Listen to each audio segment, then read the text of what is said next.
全京城都知道裴衍并不爱我，他娶我不过是为了与青梅赌气。成亲10年，他们爱得轰轰烈烈，藕断丝连，我毫不在意，依旧尽心尽力地辅佐他，做他最称职的幕僚、妻子、先生。世人皆赞我贤良淑德，是后位当仁不让的人选。直到后来，裴衍登上皇位，扔给我一封休书，转头要迎那位刚刚丧夫的青梅为后。我终于心死，仰头灌下一碗落胎药。他猩红着眼来问我要一个原因，我抚过他的眉眼，轻轻呢喃：你不配代替他。横郎，他终究不似你，当不得这至高无上的尊位。休书送来时，我正在给裴衍缝御寒的护膝。他生下来便没了母亲，年纪轻轻便落下了腿疼的毛病。我自嫁给他后，每年冬天都会缝一副护膝送他。最初收到时，他厌恶至极，当着我面赏给了府中下人，丫头们都替我愤愤不平，可我不以为意，照旧每年一副雷打不动。后来回禀的人喜滋滋地说，殿下终于收下了，还说谢谢夫人呢。成亲第5年，裴衍好像真的喜欢上了我，我们对弈、吟诗，一起痛骂那些难缠的老臣。他会带我去最高的城楼上看漫天花灯，替我在宴席上出头，在京城最火爆的酒楼等2个时辰，只为给我带爱吃的糕点。无数个深夜，我们在床榻上缠绵，说着动人的情话，就像寻常夫妻一样。我那时还以为我们会这样天长地久的过下去。指尖一阵刺痛，我回过神，绣花针不知何时刺伤了手，护膝被染上一小块血迹。我有些可惜地将它们扔进火炉，其实不仔细看根本看不出来。可裴衍是个挑剔的人，但凡一点不圆满，他都不要。就像他喜欢的从来都是楚清音，娶我只是一时赌气。如今他大权在握，第一时间便是弃了我。烟雾熏得我喉咙发痒，我猛地泛起一阵恶心，弯腰吐得昏天黑地。婴儿连忙唤来太医，把脉得知我已有了3个月的身孕。工人喜不自胜，连连恭喜我。我苦笑着望向那封休书，与此同时，圣旨道：裴衍下旨要封楚清音为后。其实我早就料到有这么一天，从楚清音丧夫那日我就猜到了。消息传来时，裴衍正把着我的手做丹青，他的身形一顿，墨色顺着笔尖滴落，晕染了纸面。他也浑不在意，直到我出声提醒，他才勉强扯出一抹笑。无妨，继续。可我没了兴致，可惜这幅画轻而易举被毁了，那抹墨色恰好横在了我们中间。我看出了他的心神不宁，最后还是放他离开。他走之前信誓旦旦承诺，只是去悼念亡兄，绝无半分私情。我信了，直到我换上丧服，跟着一众贵夫人姗姗来迟，却没看见这场丧礼主人的身影，连同裴衍一起消失不见。我心里升腾起强烈的不安，恰好一个慌张的小厮撞上来，在婴儿的逼问下，他终于肯带路。接着我们便撞破了不堪的一幕，当朝太子殿下裴衍紧紧拥着自己的皇嫂，两人都衣衫不整。那些贵夫人哪容得下如此无耻行径，当即对着楚清音指指点点。夫君才死就来勾引自己的小叔子，天下哪有如此无耻的人？下贱胚子，不知检点，谩骂铺天盖地。而楚清音只是倔强地抬着头，一言不发。裴衍将他严严实实护在身后，我清楚地看见了他眼中的杀意。直到我咳了一声，他似乎才发现为首的我，他眼神躲闪一瞬，哑声道：要骂便骂我吧，是我死缠烂打，与清音无关。我强颜欢笑，是我怕大嫂嫂伤心过度，让你替我多安慰些她。谁曾想落下这一场误会，害嫂嫂白挨了一场骂。裴衍看了我一眼，默默接受了我的好意。可就在我挽着他胳膊想带他离开时，楚清音忽然扯住他袖子，不要走。他立刻甩开我的手，转头安慰起楚清音。我不死心劝道，人多口杂，你楚君位还未坐稳，改日私下再叙也不晚。谁知楚清音忽然激动起来，用力推开裴衍，你走吧，做你的江山，我再也不会拖累你了。说完，他快步往池边跑，还好裴衍眼疾手快，一把将他拽到怀里。谁说你拖累我？什么江山王位，哪有你半分重要？我倒吸一口凉气，想说什么，楚清音哭得梨花带雨，我不想看见他。我一想到当初把你拱手让给别的女人，我恨不得立刻去死。下一刻，清脆的巴掌响彻周围，裴衍猩红着眼冲我吼，让你滚，听不懂吗？我偏过头，耳边一阵嗡鸣，我手足无措地愣在原地。自从成亲后，裴衍从未当众让我下不来台。虽然当初他娶我时，所有人都心知肚明这不过是一场政治联姻，是他的赌气，可他在外依旧给我留足了体面。就在我以为我与他之间这样便算情爱了时，楚清音的出现亲手撕碎了我们姻缘的遮羞布。我突然从浑噩的依恋中清醒过来，裴衍从未爱过我，他爱的不过是我出现的时机，我只是楚清音抛弃他后恰好用来填补空虚的工具。裴衍第2日便回了太子府，我以为他会为了打我之事道歉，可他却抢先一步质问我，你为何故意把那么多人带到我们面前？难道非要毁掉清音才甘心吗？我急切地想解释，他却不愿意听。我与清音没什么，他才丧夫，就算他与我没有恩情，出于道义，我也该去安慰他。我不求你理解我，可你毫无怜悯之心就算了，竟然恶毒到以此设局毁了他的名声，我对你真的太失望了。面对他的喋喋不休的控诉，我忽然冷静下来。他没了夫君，就该把我的夫君让出去吗？你说什么？你难道不知吗？他与你的相遇根本不是巧合，当年楚清音靠给几个姐姐下毒才得到进宫机会，他便是奔着那些有希望登上皇位的皇子们去的。而你虽然最不受宠，可显然最好上钩，一点恩惠便将他当作救赎，不然你以为她嫁给大皇子是为了什么？谁曾想她赌错了，你最后成了储君，如今她后悔了，又来同我抢夫君。够了！裴衍胸膛剧烈起伏，裴衍很厌恶别人用他的出身说事，可为了让他清醒过来，我也顾不得了。没想到裴衍指着我突然笑起来，清音猜的果然不错，你惯会抹黑他，为了中宫之位，竟不惜编造出这么荒谬的话。幸好清音早便解释了当初成亲的原因，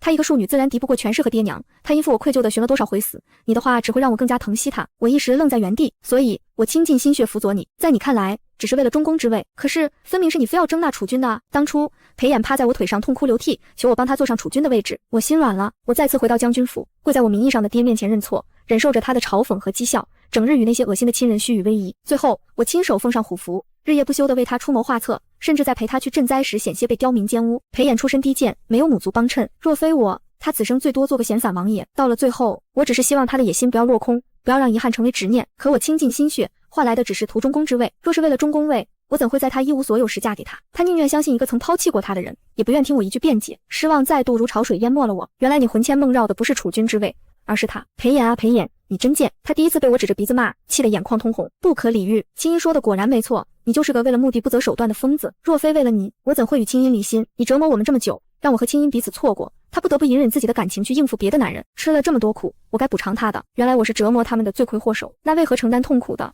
却是我呢？楚青音与裴衍从小便是青梅竹马，裴衍的母亲是宫里最下等的宫女。那个深夜，她饥肠辘辘，又旧伤发作，难受的随便找了根麻绳想了结自己，却看到了救赎自己一生的光。楚青她是庶女出身，母亲身世低贱，可她依旧那么乐观天真，掏出偷偷藏在荷包的桂花糖与她分享。相同的身世让两个少年人的心很快贴近。后来，楚青音常常从家里偷些吃的给裴衍充饥，宫门口那个狗洞便是他们年少最甜蜜的回忆。可惜天不遂人愿，楚青音遇见了大皇子，当时最有希望成为储君的人，也是裴衍的兄长。楚青音忽然同他断了联系，再见时，他已是太皇妃，他要唤他一声嫂嫂，他气疯了，整日把自己关在屋子里，不吃饭也不睡觉。后来他便娶了我，他原本只是为了赌气，没想到我再次打开了他心扉。无数个深夜，我们缠绵之后，他拥我入怀是一遍又一遍重复，谢谢你，是你的爱再次救赎了我。可他又会紧随其后补充，所以你明白青音对我的重要性了吧？我那时沉溺在他的满腔柔情里，只是胡乱点着头。他笑着刮了刮我鼻子，你放心，我爱的是你，我与他如今只剩下恩情。那时楚青音还是他人妇，即便他与夫君吵架后，总会来找裴衍哭诉，即便他们孤男寡女一待就是一整夜，而裴衍那么恪守礼法的人却没有觉得于理不合。可我也只当报恩，没有放在心上，直到我无意间闯入书阁，里面珍藏着他与楚青音的所有回忆，大到定情玉钗，小到书信，甚至发霉的糕点。我们为此大吵一架，他责怪我不相信他，在瓢泼大雨中扬长而去。那时闹刺客，我担忧他的性命，在雨中苦寻一夜。第二日，我在他与楚青音常去的酒楼里找到了他，他醉得东倒西歪，跟他在一起的还有楚青音。他只是看了我一眼便离开了。回府后，我昏迷了3天3夜，裴衍找了太医院所有的太医才将我救回来。那是我丢的第一个孩子，太医说我伤了根本，很难再有孩子了。裴衍跪在我床前，一遍遍扇自己巴掌，一遍遍求我原谅他，直到我心软，他埋在我颈窝，哽咽着承诺，养好身子，孩子一定会有的。如今我真的有了身孕，可我却犹豫了。裴衍他真的配做我肚子里孩子的爹吗？这几日楚青音的风头愈盛，裴衍这阵子寸步不离将他带在身边，不仅在各大宫宴上居于尊位，连凤仪宫都赐给他暂居。也许这就是他所说的补偿。人人都说楚青音当定了未来的皇后，我看着那封休书和圣旨，心中还在犹豫。宴席的帖子抢先一步递到了我手里，看见帖子上熟悉的宾客名字，我瞳孔紧缩。我决定先去宴席，看查清当年真相，再做打算。可没想到我会在宴席上撞见裴衍与楚青音。裴衍看到我也有些意外，不过很快便面色如常，继续低着头专注地给楚青音剥葡萄，底下艳羡之声迭起，不断吹捧陛下与楚青音如何天造地设，伉俪情深。而我这个正经原配只能尴尬地站在原地，不知所措。奚落的窃窃私语不断落入我耳中，都被陛下厌弃了，也敢来参加宴席，真是脸皮够厚。楚青音娇嗔地捏起一颗葡萄，居高临下看向我，沈姑娘，宫外应该吃不上这么好的东西，赏你了。周围人见我无动于衷，争先恐后数落，还不跪下谢恩，真是不识好歹。若非你当初死缠烂打追着陛下不放，坏了青音姑娘与陛下的姻缘，陛下给你亲手剥过葡萄吗？你有青音姑娘这待遇吗？此话一出，连裴衍都抬头看向我，自然没有。楚青音顿时喜笑颜开，听闻沈姑娘情意上佳，便弹一曲为大家助助兴。我下意识看向裴衍，他依旧无动于衷，取过帕子认真地擦着自己手。我不由得想起大皇子落魄时，楚青音也曾在宴席上被为难，那时别人只是劝他一杯酒，裴衍大发雷霆，第一时间掀了桌子，牵着他愤然离去，留我在那里收拾烂摊子。如今角色倒置，我被当做了供人取乐的乐伎，而裴衍作为我名义上的夫君，冷眼旁观，这便是他口中的爱，荒谬的让人发笑。我不会。楚青音被我直白的拒绝伤了心，捂着脸倒在裴衍怀里。我知自己家世卑贱，沈姑娘瞧不上我，实在不愿意，便算了。而裴衍终于说了我们见面后的第一句话，他凭什么瞧不上你？沈清歌，今日的琴你不弹也得弹。我毫不避讳地与他对视，若我偏不呢，那便打到你愿意，朕倒要看看你的骨头有多硬。所有人都倒吸一口凉气，我望着尊位上那个金贵的人，满心凄凉。一道清朗的声音替我解了围，我可否有幸与沈姑娘合奏？叶念竹的出现令我猝不及防，叶念竹被我看得有些不自在，咳了2声。姑娘不说话，我便当你答应了。叶念竹的色很好，这我知道。我应了他的解围，周围人却躁动不已。叶将军怎么想的啊？就算他再擅长乐器，碰到沈清歌这种不通音律的庸俗货，指定闹笑话。他打仗无人能敌，就是官场上的门道嘛。差了一些。沈清歌真是个贱人，自己出丑就算了，还要拉上我们叶将军。直到一曲毕，再无质疑都听得出叶念竹的色势好，可我的琴更胜一筹。平常从不苟言笑的邪律郎破天荒鼓了掌，沈姑娘的琴全天下找不出第二人，老夫佩服。我知道他一个不为权势的鹰翅老头。楚清音进宫时想跟他学艺，被他一句庸才赶了出来，偏他在读书人中地位极高，裴炎也奈何不了他。楚清音的脸早就难看到极点，强撑起一个笑容。沈姐姐不想弹给我听便直说，何必骗我说不会？我直白地戳穿他，你若存心羞辱，我有权拒绝你吗？他委屈地寻求裴炎安慰，可这次裴炎没接住他，他诧异起身看了我良久，你不是说你从不碰琴吗？我笑道，遇到对的人我可以会。裴炎脸色差到极点，所以你只是不愿给我弹。我沉默良久，我自小最擅长的便是琴艺，自他离开，我从未碰过琴。曾经我与裴炎感情最好的那几年，也想过为他重拾琴艺，可惜他只是劝我别琢磨这些没有用的东西，便匆匆赶去陪楚清音一起放花灯。后来我才慢慢接受，我的周郎早已不在，无人肯为我驻足。高座之上的声音打断了我的沉思。裴炎拥着楚清音，恢复了上位者的姿态。好个对的人，朕倒要看看生死面前你还能不能这么傲气。话音刚落，侍卫们按着我的头往地上磕，你就跪在这里求朕，磕到朕想听为止。我如戏台上的傀儡，浑噩的被人操控着，取悦那位高高在上的看客。他终于心满意足地离开这场傀儡戏。叶念竹依旧坐在原地，等到侍卫终于散去，我力竭地瘫倒在地，他才弯下腰，用袖子一点点擦干净我脸上的血污。他走了那么久，你又是何必？叹息在殿内久久不散。我知道他认出我了。我拿着休书和圣旨进宫见了太后。几日后，裴炎找上门来，他劈头盖脸指责我，若非清音的婢女说漏嘴，我还不知这一切都是你搞的鬼。看我一头雾水，他满脸讥讽，装什么无辜，去找母后告状，害得清音被惩处，现在还下不了床，这些难道不是出自你手？他嫌恶地捏住我下巴，你以为这样便能让我回心转意了？我只会感到无比恶心。你若再敢伤害清音，别管我不念旧情。到现在他还以为我找太后是想让他回心转意。我劈向墙角，笑得灿烂。你可知太后为何惩处他？自然是你挑拨离间，假传圣旨，论罪当诛。墙角那道身影一顿，有些站不住。你胡说什么？清音怎么可能做这种事？我掏出圣旨甩到他面前，这么说立后的圣旨是你下的喽？裴眼仔仔细细看了那份圣旨，将信将疑，直到我掏出那封休书，他看着上面的字迹，良久没说话。真的是清音，可他为何这么做？他迷茫地望着我，试图从我这里得到答案。我还没开口，墙角那道身影飞快窜过来。楚清音扑到裴炎脚边，垂着泪跟他解释，是我父亲，他逼我坐上中宫之位，否则就离开你。都怪我太爱你，裴郎，我实在没法子，只能假造了圣旨跟休书。眼哥哥，你已经气了我一次，还要再离开我吗？楚清音一袭单衣，裴炎很快将刚才的疑惑抛之脑后，心疼地扶他起来。这些你怎么不告诉我啊？裴郎是一国之君，我这点小事何必徒增烦恼？若非被有心之人利用，我也不会说出来扰了裴郎清静。裴眼抱着必居高临下，我也不算冤枉你，若非你没弄清楚就胡乱攀咬，清音怎会白受此苦？今日这事就算了，以后也收起你的心思和伎俩，别耍小聪明。他草草几句便想为这件事来个收尾，我又成了他们情爱的炮灰。我忍无可忍，搬出了太后懿旨。我见太后是为了请和离的懿旨，你再也不用担心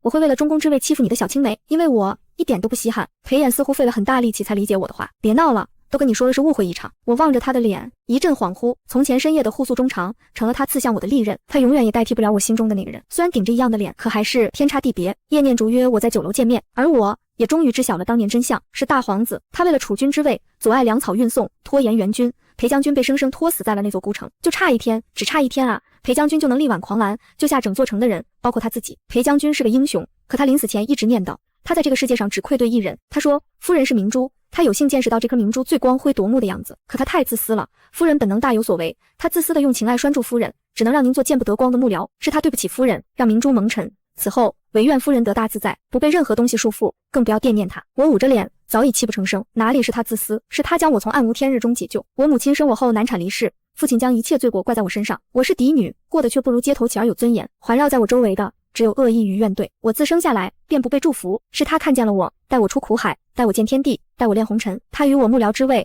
让我有尊严的换口饭吃。也是他让我意识到有人爱我，我值得被爱。我的裴恒是个英雄，他从始至终都无意储君之位，只愿山河无恙，百姓安宁。可他还是死在了权力的角逐中。叶念竹递过来一张帕子，其实大皇子不一定是背后主谋，他向来耽于玩乐，对储君之位没那么大执念，不至于害死自己的亲兄弟。他的印符向来由他的夫人保管，也就是楚清音。原来如此，那便说得通了。怪不得楚清音拼着名声尽毁，也要嫁给大皇子。怪不得在我助裴眼坐上太子位后，大皇子不久便去了。他对后位的执念令人胆颤。我浑浑噩噩，实在走不稳。叶念竹只能扶着我出酒楼，还未走远，身后传来怒喝：“你们在做什么？”裴眼怒不可遏盯着叶念竹扶我的那只手，而我在看到他一旁的楚清音时，浑身血液凝滞。我挣脱叶念竹，摇晃着走向他，也许被我眼神吓到，楚清音连起幸灾乐祸，往裴衍身后缩了缩。裴衍拦住我，你想干什么？我置若罔闻，他该死，我要杀了他。裴衍一把扯住我腕子，力度大得吓人。我在问你话呢，沈清哥，你是聋了还是瞎了？叶念竹看着我青紫的腕子，还请陛下赎罪，有失礼之处，由末将担待。这话像踩中了裴衍的尾巴，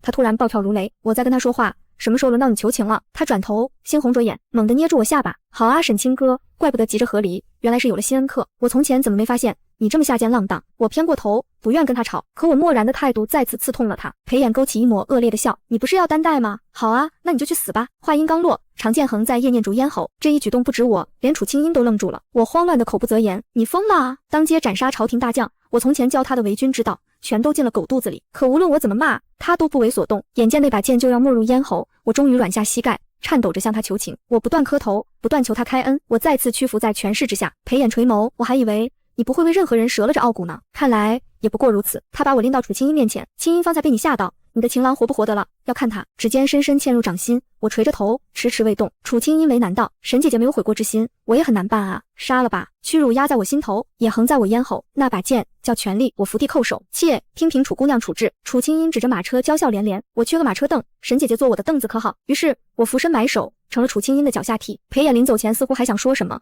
可他踌躇许久，最终扬长而去。叶念竹见我蜷缩在地上一动不动，想过来扶我，我挣脱他。方才我清楚地看见了裴衍眉眼间的暴虐，我这些年倾尽心血，却将一个刚愎自用、暴虐无道的傻瓜推上了帝王之座。我赶在秋猎前给叶念竹做了一副护膝，我让他贴身穿着，尤其在裴衍面前。果然，秋猎刚结束，叶念竹便一瘸一拐找到我，我有些歉意地递给他一瓶金疮药，他却一脸兴高采烈，只要能替裴将军报仇，这点皮外伤算什么？你是没看见陛下失态的样子？他竟然追着问我护膝哪来的，还要抢走那副护膝。我自是没给，挨了一顿板子，大臣们劝着他才罢休。没给就好，没给，他才知道自己弃如敝履的东西，正是别人视若珍宝的。没过多久，裴衍破天荒地来了太子府，他满腹心事，在门前徘徊良久才肯进，正巧撞见我，神情专注地放着纸鸢，我的腰被人从后面搂住。裴衍脸上是少有的温情，教过你多少次逆着风纸鸢才能飞得高？而我迅速跟他拉开距离，神情淡淡，我们已经和离，殿下请自重，你就这么急着跟我撇清关系，好跟你那个情郎浓情蜜意？陛下为何这么说？不是你先弃了我吗？他脸眸垂首，这是自他称帝后第一次在我面前展露情绪，这并非我本意，我只是想弥补他。我也不知道一切怎么会弄成这个样子，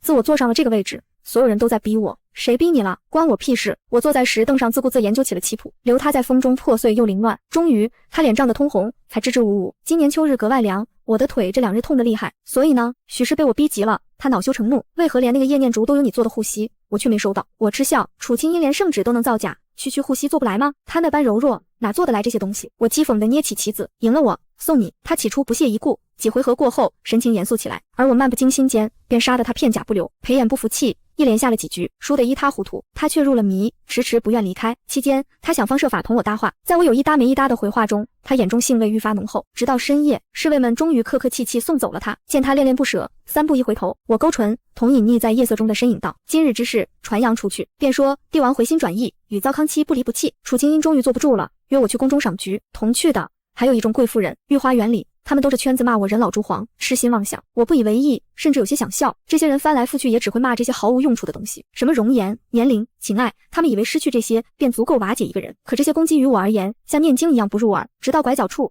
楚清音拦住了我：沈清哥，你以为散布些谣言便能坐上那中宫之位，未免异想天开了些。我在他最暗无天日时救了他，我是他年少的光和救赎，他的心只会在我身上，我才是他最后的归宿，才是后宫的主，你永远也替代不了我。他漫不经心地折下一只菊，扔到我脚边，劝你收起那些心思，阻碍我的人都没什么好下场。不，你错了，青梅竹马与糟糠之妻没有本质区别。我当初逼着他学帝王之道，你便是少年情义，娇俏可人，可你如今逼着他立后，我变成了相敬如宾，善解人意。他已经成了帝王，可是楚清音后位空悬，你忍得住吗？这话如同扼住了他咽喉，楚清音的脸迅速苍白下去。你或许还不知道，每日呈上来的奏章，他先让我过目，我知道他在怕什么，他图谋中宫之位，所以仗的不过帝王的年少情谊，而我轻而易举便能染指他最在乎的东西。楚清音的眼神忽然阴翳下来，你若死了，我便没这么多烦心事了。话音刚落，我被一帮太监按倒，丈尺厚的木板不由分说落到我身上，我的下腹传来钻心的疼。晕过去之前，我只来得及看见身下的一抹红晕，以及楚清音惊惧的眼。我落胎了，这一幕恰好被裴衍撞见，他疯了一样找太医，如同我第一次小产那样。我还是醒了过来，可我以后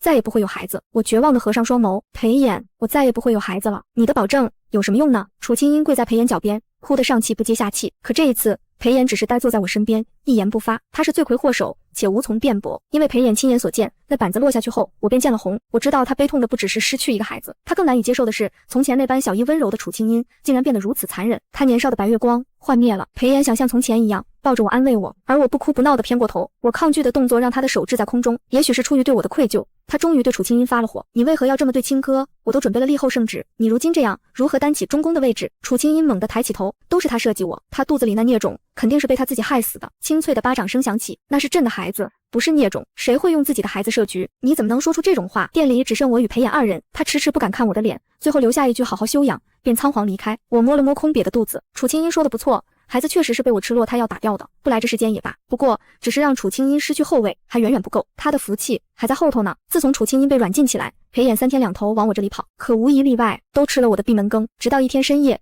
府门外响起急促的敲门声，一开门，裴衍醉醺醺地扑到我身上，我皱了皱鼻子，用尽全身力气也没推开他。裴衍趴在我肩头，声音嘶哑：青儿，我们之间怎么会变成现在这副样子？你明明知道我的心意，为何还要推开我？我垂下头，任由他抱着我。楚清音呢？他害死了我们的孩子，为什么还好好活着？我同你说过了很多遍了，他曾救过我命，真我不能不报。只要你愿意回头，我就原谅你，我们还可以回到从前的。你想要中宫之位，我给你。他说着，从怀中掏出圣旨，硬要往我怀里塞。我只是摇着头，一步步远离他。所以你觉得我们之间都是我的问题？中宫之位，我从来都不稀罕。裴衍脚步顿住，咬牙切齿：你不要后悔，你不要。有的是人要。我突然笑起来，楚清音吗？几日不见，楚清音已经变了副模样。她坐在镜子前，一遍遍梳着自己早已打结的头发。听见开门声，她兴奋转头，看见是我，脸上的厌恶毫不掩饰。我从地上散落的纸团里随意捡起一个，刚打开，楚清音便尖叫着扑过来，郎骑竹马来，绕床弄青梅。你个死贱人，这是我给裴郎写的，你也配看？我无视他的咒骂，直接把纸团塞进他嘴里。好个青梅竹马，你这般深情，他理你吗？楚清音好不容易弄出纸团，听见这话又暴走起来。像你这种冷血贱人，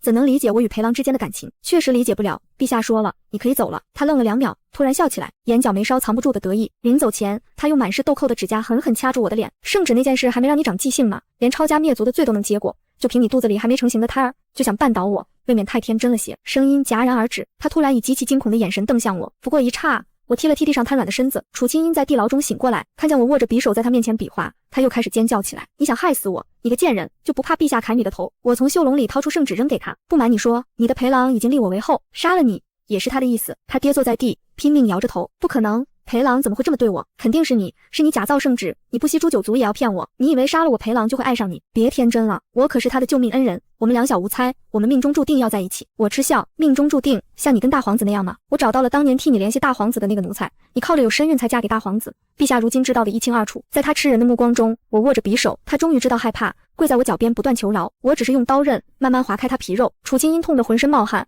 他还是不死心，想问一个原因。我敛眉，从心口处吐出那个名字：裴恒。他愣了一会，凄厉地笑起来：那是他活该，谁让他那么不长眼，竟然敢拒绝我。可我没想到，竟然是你，我竟然还是输给了你。凭什么？我到底哪点不如你？为什么那些男人一个个都要往你身上贴？回答他的是血肉搅动的声音：我不会那么快杀了他。这样的痛，他即便经历无数遍也无法抵消。我郎君所受1/1000，叶念竹造反了。我收到这消息不过一刻，宣我入宫的旨意便传到了我手上。裴衍这一次没有坐在高位上，他从后面拥住我，像从前每次惹我生气之后一样：青儿，我错了，帮我吧。你从前帮了我这么多次，我知道你不忍心看着江山易主的。他不住地央求我，我终是心软，认真盯着他眸子：你想做好这个位置吗？当然好，我帮你。和从前一样，我接手朝政，尽心尽力地帮他解决内忧外患。叶念竹的军队虽然强劲，好在我对他充分了解，只用了几招就逼得他溃散逃窜。裴衍眉开眼笑，终于将虎符丢给了我。我的江山有青儿一半功劳，等这件事平息下去，我们便和好，好吗？我圈住他脖子，幸福地勾起唇，一言为定。直到又一个冬日，叶念竹的反叛军彻底被灭，他也被抓，下了大狱。被抓那日，他在城墙外与我遥遥相望，他徒劳地张了张口，欲言又止。裴衍不知何时出现，一把将我捞入怀中，春风得意。他终是忍不住，嘶哑着声音问：为什么？雨夜电闪雷鸣，裴衍第一次赖着脸想宿在我这里。我惧了一会，也就由他去。烛火引绰，我们隔着一张桌各自看书。他突然凑近我，眉眼弯弯，青儿熏的什么香，格外诱人。一瞬间暧昧气息疯长，他撑着脑袋把玩着我垂落在桌上的发丝。青儿，做皇帝好累啊，我根本不是这块料。我想好了，再过几日我便将皇位让给颖，我们逍遥快活去。我的脸埋在阴影中，神色难辨。颖王暴虐无道，以人命取乐，让他做皇帝，百姓还有好日子过吗？这与我们何关？我们只管逍遥快活便好。你还记得你阿兄裴恒吗？你怎么又突然提起他来？裴衍报复般的咬了咬我的唇，在我面前不准说别的男人。我靠在他怀中，慢慢抚上他的眉眼。恒郎，我想你了。你说什么？兵戎相接的声音渐渐清晰，外面火光冲天。我拥着裴衍孱弱的身躯，自顾自地说着话。恒郎，他们都说宫里有个男孩长得跟你很像，连你自己也总说分不清。你说他可怜，从小没了娘。父皇待他也很冷淡，所以你时不时关照他，让他在吃人的地方平安长大。裴衍身体颤抖着，竭力想挣扎。我的手慢慢覆上他的双眼。你走后，我也想看看那个同你长得很像的人到底是何模样。他笑起来时可真像你。我扶他上皇位，事事如他意，就像是我希望你也顺心。可他自负狂傲，他做不到爱民如子，也做不到爱我。他根本不是你，是我错了。这一切就让我来挽回。叶念竹冲进大殿时，便看见我怀中紧闭双眼的裴衍，他小心翼翼看向我。死了。我轻抚着怀中人的眉眼，只是睡过去了。那就好，我们还要靠他坐稳皇位呢。我埋头笑起来，笑得眼角都沁出了泪。睡着了好，留着这副皮囊，我的恒郎就永远都在。